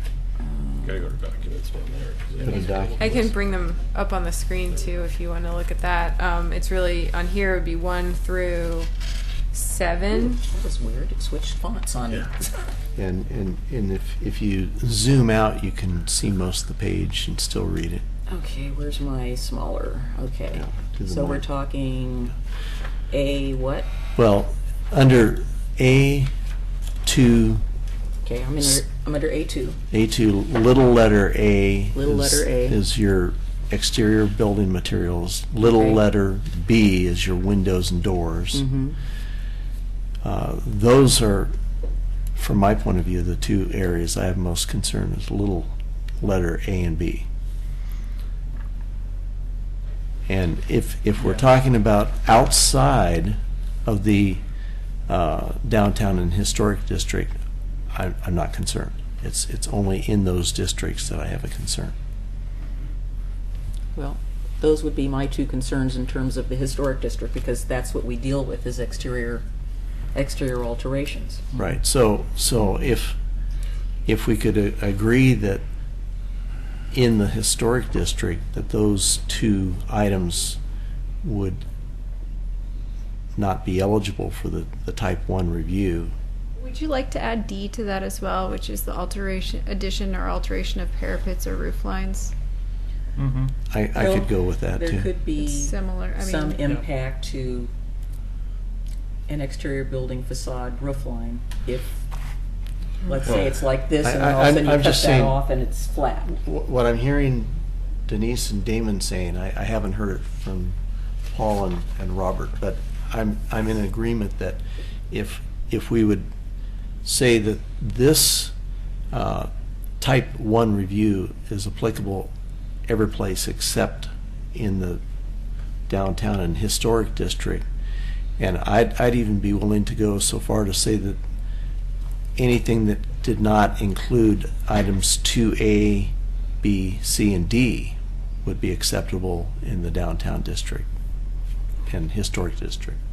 Are you talking about other districts as well, like other places? No. No. No. These 4 items would say, in parentheses, excluding historic and downtown district, or something like that. Right, something to that effect. So, I mean, I would I don't think C let me needs take to be included. a different tact in terms of C. I think that all the replacement of awnings that have occurred in the district downtown have been for the better.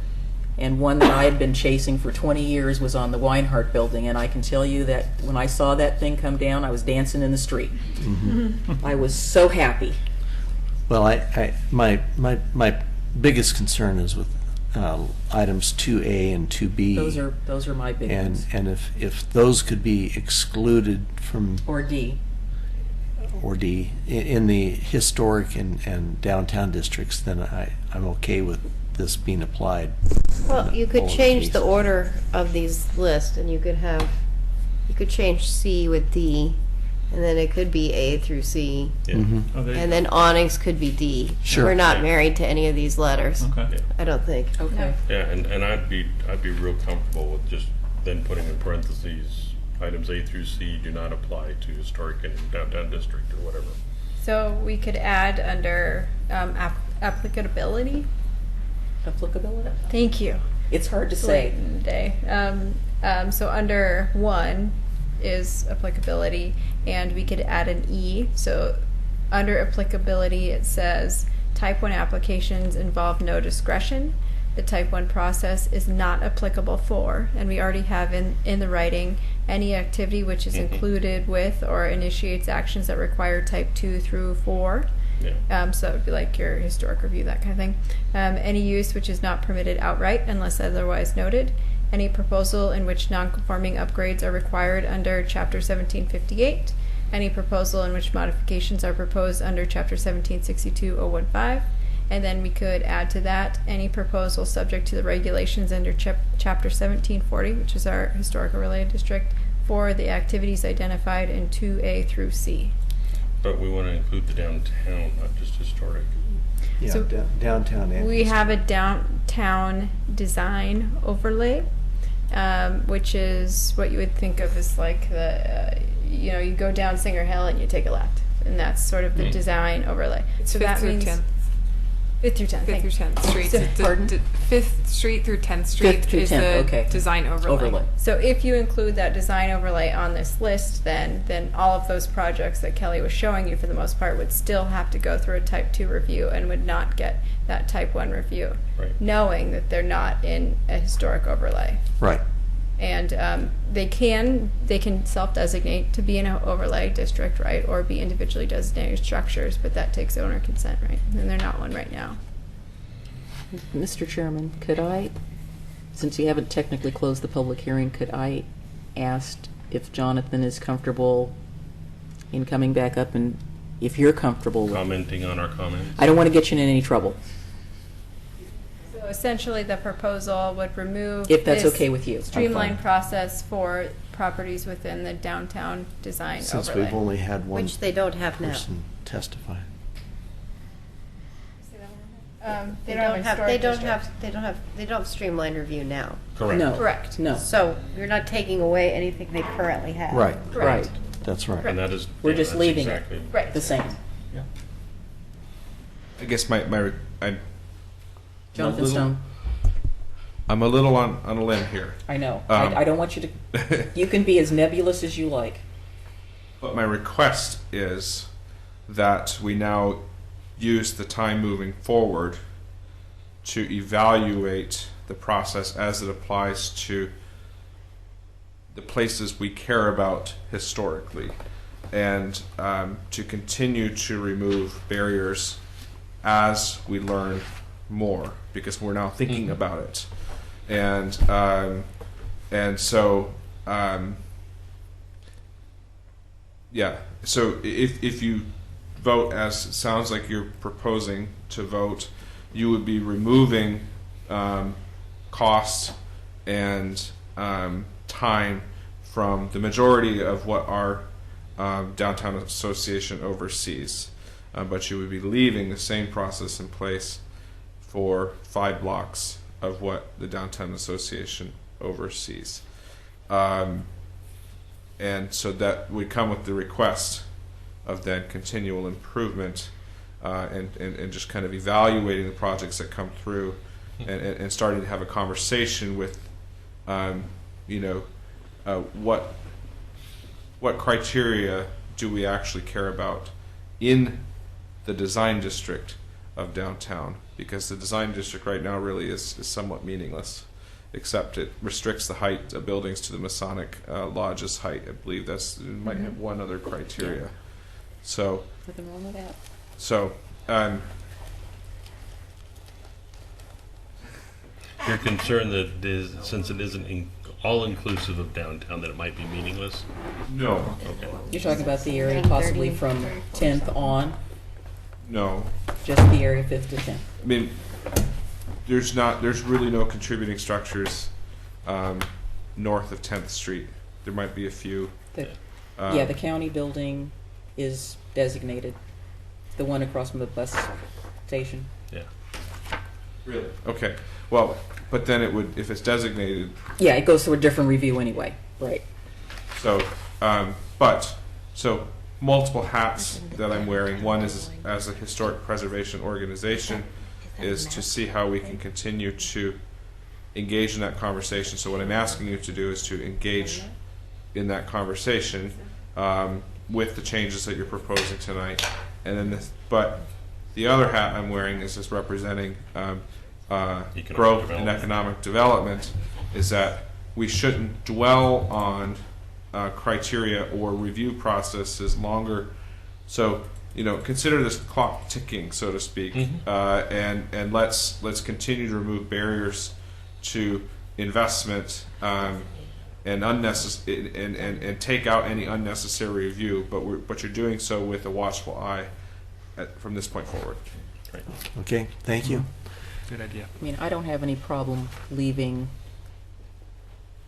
downtown out of this, because all the changes I've seen in the last 2 to 3 years, people have been changing out windows. There's probably one exterior building material that probably shouldn't have been put on its building, but I hope it can be taken off. But the awning replacement has been, been spot on. If we go with the order that Laura and Carrie Suggested. were talking about, so we would be leaving the awnings out of that. Right. It'd be just the ABC as reordered. Right. And I like Damon's idea of putting a time period for this, that perhaps in 2 years, I think it should be less time than that. or maybe in a year. Yeah, I would Yeah, say. maybe- I just threw something out. How about Yeah. how about a year from now that this is revisited to determine whether that was effective, and if it turns out that it was unnecessary to exclude those areas, then we could just eliminate that exclusion. I think that ought to go in a work plan and not in the code, Right. because we don't want Time limits. regulations Arbitrary time Right. limits. Yeah. arbitrarily rolling back or Right. Yeah. stepping up. But somehow But that keeps the conversation. Laura or somebody should put a tickler that a year from now, Well, and we I would review this and revisit that. And when I say a year from now, I'd say like October of 2017, so we get through a full construction season, so to speak, because we're in the middle of one right I'm now. writing it down in my book. Oh, it's there now. Maybe 18 months from now. Anyway, So what are you expecting that we provide on October 2017? We could provide a list of, you're looking for before and afters No, for not things necessarily. that I have think been what we're implemented? suggesting is perhaps just a summary of Of applications. how these type 1s were impacted the process. In other words, Damon was suggesting maybe in retrospect you look back and think, gee, there were a lot of type 1s that probably should have been type 2s, or How many were we had a lot of there? type 2s It should have been type that could have 1s, been but type type 1s. All right, so we'll give you a summary of what came Just a in summary and and what those were. evaluation. Yeah. All right. I don't think you have to get into a lot of statistics. No, It you're can using be, data you already have because you're already keeping track of the applications and you know Right. what level they're going to have and what level of review and what basically what we'd want probably is the level of review and what the summary of what it was they were going to do, right? I don't think it has to be that technical. I think it can be more anecdotal. Well, Yeah, I mean, for me, it'd be like there was 100 things that were 2s that became 1s, and of those 100 things, 99 of them were great. The process was exactly what we wanted it to be. And one there was one was troublesome, troublesome. and it was a unique situation. In the historic district, there was 31 applications that could have been moved down, and in fact, when all was said and done, nobody made comment, and they, in all intents and purposes, did that, except it was a 2-month timeline. So can we maybe pull that exclusion away because it has no effect except to extend the I mean, that really simple stuff. I mean, we're not looking for charts and pies and all that. We'll do the update, Pies but and- I don't want to promise any future staff time to go through this again for any, Right. when we update the code, well, we can certainly put this on our list of things to add when we do other code changes too, but we may not just open it up just for, if we want to narrow. Well, and I'm not even saying, but maybe it's just a report Right. back, not and do now that. let's look at the code, Yeah. because hopefully there's been some constant dialogue going on, and there's, maybe you will have some code changes, maybe you won't, but Right. all I'm looking for in October, and I'm putting air quotes around that for whatever is convenient, is just kind of it worked or didn't work or I think this also We will do that. This also puts the onus on the community to be responsive, and I have it on good authority that when there isn't an issue, that many times the neighborhood association does respond regardless that yes, the neighborhood association supports this and here's why we support it, or we don't support it. So I think that when neighborhood associations get those notice of land use action, they're under an obligation to respond one way or the other. So can I entertain a motion? you want to try it or you want me to? Let's try it. So we want to, Move approval of the type 1 minor site plan and design review process changes as presented with the addition of 1A, 1E, and the changes to A2, A, B, and C as reordered. And then I have another one too. I added an F, which is within the downtown design district under chapter 1734, as designated in the comprehensive plan. As amended. Okay, I'll second. second. Commissioner McGriff? Wait. One more question, sorry. So, what timeline are we on for this? This is a legislative action, so it's not like we're under the gun for any 120-day scrutiny. Correct. It goes to a work session July 12th with the city commission, and then city commission hearing July 20th. That's the schedule. Could we see the revised document at our meeting on July the 11th?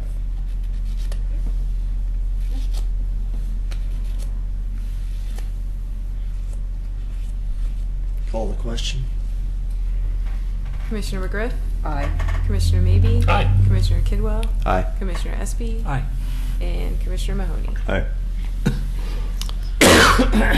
Okay, so we've concluded that matter and working our way backwards up the list. Are there any public comments for items not on the agenda tonight? Seeing none, You gonna call us to order? we already called to order, I think. Do we have any communications tonight, Laura? Yes, we do. We are in the review process for searching for our new community development director to replace Tony since he's gone on to city manager. There was quite a rigorous review process today. As Commissioner Mahoney can attest to, we I had can see 3 by the panels. Sweat on your brow. We had 3 panels today for 6 applicants that went through. There'll be another round of applications and panels tomorrow. So the 6 has been narrowed to 3. And As of today?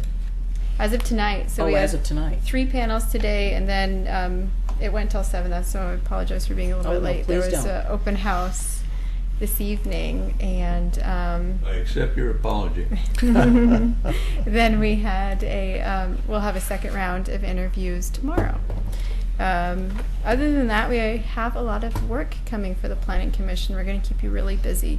On July 11th, we are going to have an open house for marijuana. And directly after that, then we'll have our work session on marijuana. So I think it's a good timing because then you can interact with people at the open house. The open house will be here all in the same place, and then that work session immediately following. We'll also have some development applications. We'll have an annexation. This will be our first annexation without the voter approval. But it's a ½ acre. It's a very small piece. And then you'll also hear an application for a new retaining wall for Berry Hill.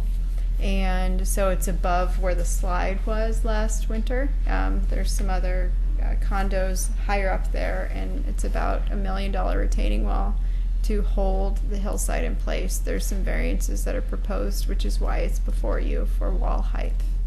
And then obviously there's some environmental overlays, site plan design review that apply to that as well. So July 11th will be quite a busy meeting for you. What time is the work session? 5:30. I have to touch base with Pete on the timing, but from my Just understanding, general. So I need to just block it out on my calendar like right now. So. well, the open house will probably happen, I'm guessing, don't hold me to it, from like 5 to 7, and then 7 your work session starts, or, think I then saw it goes that to on hearing or something like schedule. that. Yeah. We will keep you informed. I'll send you guys an email soon. Good. And other than that, we will hear back on our equitable housing grant. We put in for about $80,000 for a grant through Metro for equitable housing, and we'll hear back by July 1st. Crossing our fingers on that one. And that's it. We're keeping busy, working hard. Okay. Well, thank you for your hard work. Thanks. So without further ado, we are adjourned.